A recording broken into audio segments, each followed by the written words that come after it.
This copyrighted telecast may not be reproduced, retransmitted, or used in any form without the authorized written consent of NASCAR Broadcasting. NASCAR would like to thank all of our loyal fans for your continued support, and we hope you enjoyed today's broadcast.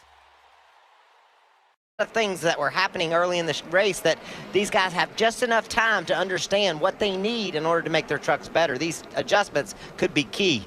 Dustin Hapka in the 74 got turned around in turns 3 and 4, and that was the reason for the caution. It became the competition caution that was supposed to come on lap 45, but NASCAR deemed it close enough.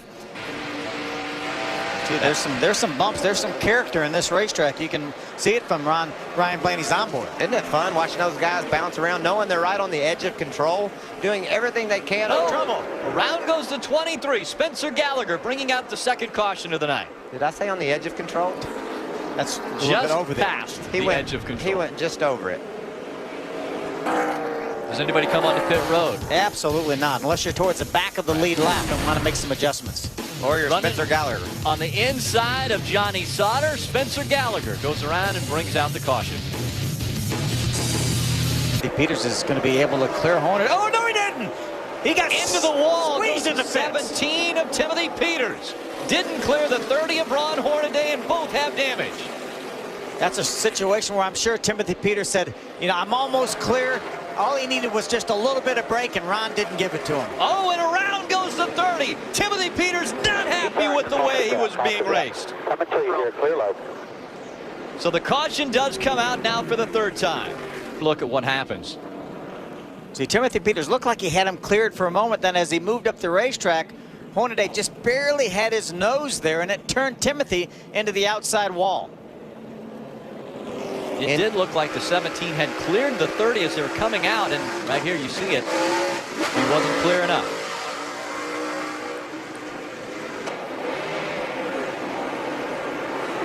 How long can our leader afford to stay out on the track if all this competition starts to come down? Having those fresher tires, though, later in the going could be an advantage, and Blaney's truck has fallen off less than anyone else's, so maybe he runs some laps here. Yeah, I think right now Ryan Blaney only worries about the 51 of Eric Jones because he has a huge trouble. Caution's going to come out right now.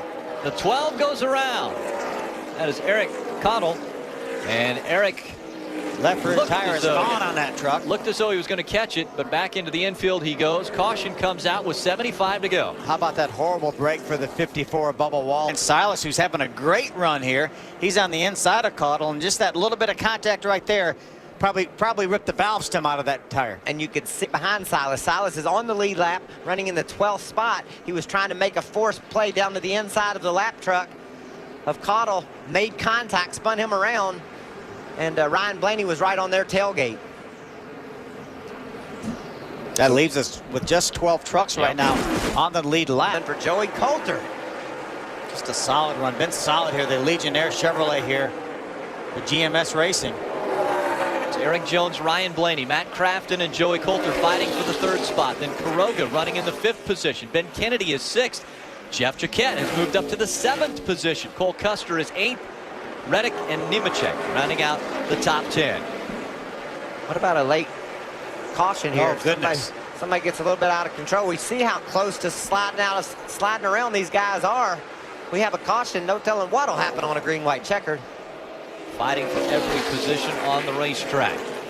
Eric Jones has 0.4 of a second over Ryan Blaney while this battle for third continues. Coulter can't get by that 88. I don't think traffic's going to be an issue for our two leaders up here. They have a full corner before they get to the next truck. Johnny Sauter's in front of them. Coulter trying hard to get by that 88 of Crafton. Hard to hold your truck steady on the bottom of the racetrack, too. Coulter's got to be careful. Slides up into Crafton here late in the going, battling for that third spot. The gap between 1 and 2 on the left side of your screen. The battle for the third spot on the right side of your screen. Just 5 laps of racing remain. 6 truck lengths separate 1 and 2.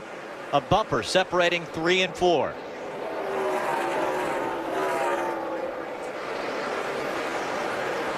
Eric Jones out in front in the 51 as he goes by another lap truck. Ryan Blaney trying to close the gap. 4 laps of racing to go. Joey Coulter's going to take another run at Matt Crafton, trying to do it on the bottom. Ryan Blaney picked up a couple of tenths of second. on our leader, Eric Jones, that lap by. Phil, as you mentioned, the lap trucks shouldn't play a role in this one, but they are closing in on him as they come up on 3 laps to go. They may catch a couple slower trucks here when they get in the next lap or so. You see him running side by side in front of them. Norm Benning on the outside, Jennifer Jo Cobb on the inside. What's the best line for Eric Jones? He's going to go the high line around Jennifer Jo Cobb. And look to the outside of Norm Benning as well. This time by, it'll be 2 laps to go. Race leader Eric Jones just in front of Ryan Blaney. Eric did a nice job negotiating that traffic.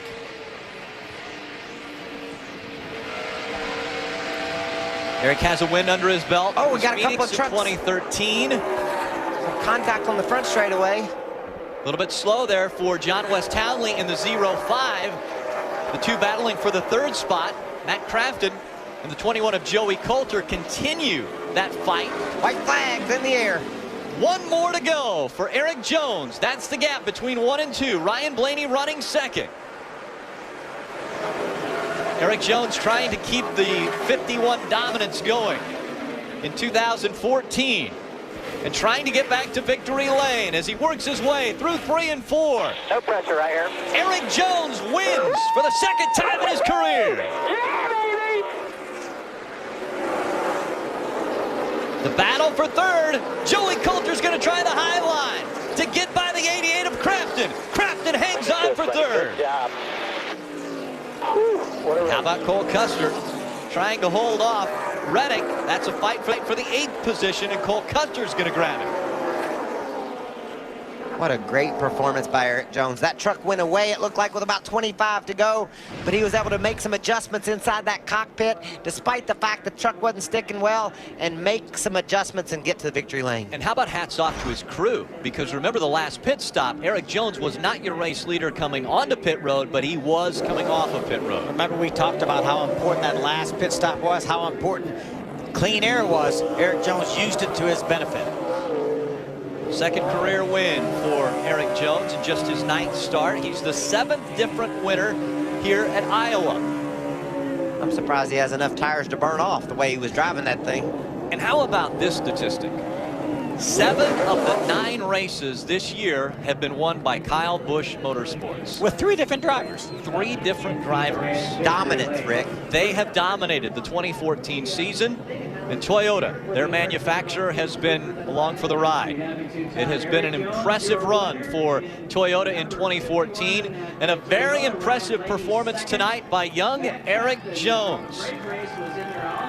At just the age of 18, he will be going back to victory lane, and we will be there to see it. But first, let's go out to the LA studios.